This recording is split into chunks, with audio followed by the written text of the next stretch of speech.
Assalamualaikum warahmatullahi wabarakatuh dan salam Malaysia Madani. Sirih berlipat, sirih pinang, sirih dari Pulau Mutiara. Pemanis kata selamat datang, awal bismillah, pembuka bicara. Saya Raja Ahmad Arif bin Raja Amiruddin, berumur 14 tahun. Saya merupakan anak didik di Sekolah SMK Megat Panji Alam.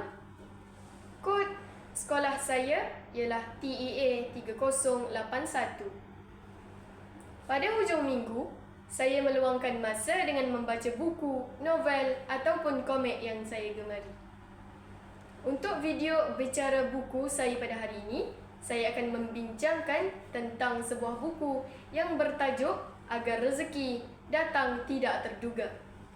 Novel ini menekankan keyakinan bahawa dengan berusaha dan bertawakal, rezeki akan datang dari arah yang tidak disangka.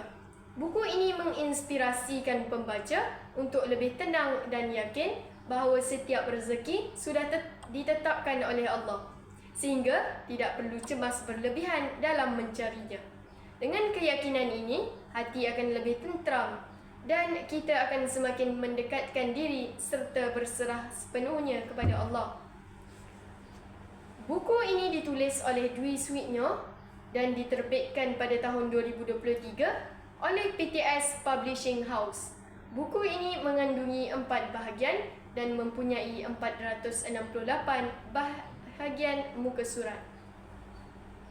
Setiap bahagian dalam buku ini menceritakan kisah inspirasi tentang bagaimana seseorang boleh mendapatkan kunci kepada pembuka pintu rezeki. Ia juga mengajarkan kita untuk kekal tenang akan rezeki yang ditetapkan oleh Allah.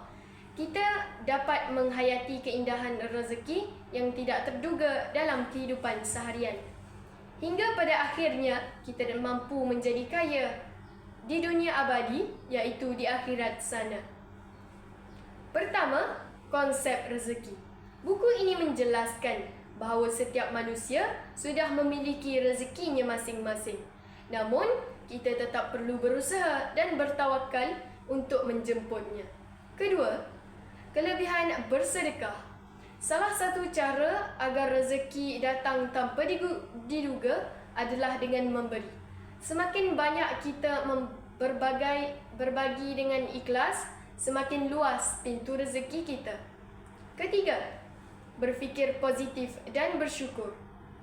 Sikap positif dan rasa syukur menarik keberuntungan dalam hidup.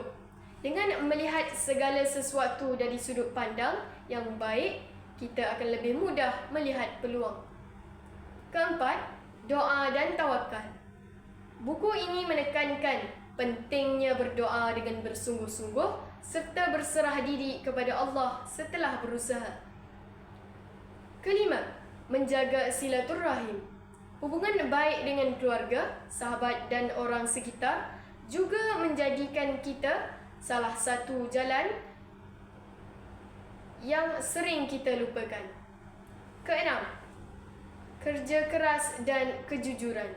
Tidak ada rezeki tanpa usaha. Kejujuran dan kerja keras akan membawa keberkatan dalam hidup kita. Akhir sekali, saya sangat menyarankan buku ini kepada sesiapa yang ingin memahami konsep rezeki dalam perspektif nilai yang lebih luas. Semoga kita semua dapat menerapkan ilmu dari buku ini dalam kehidupan seharian. Sekian, terima kasih atas perhatian.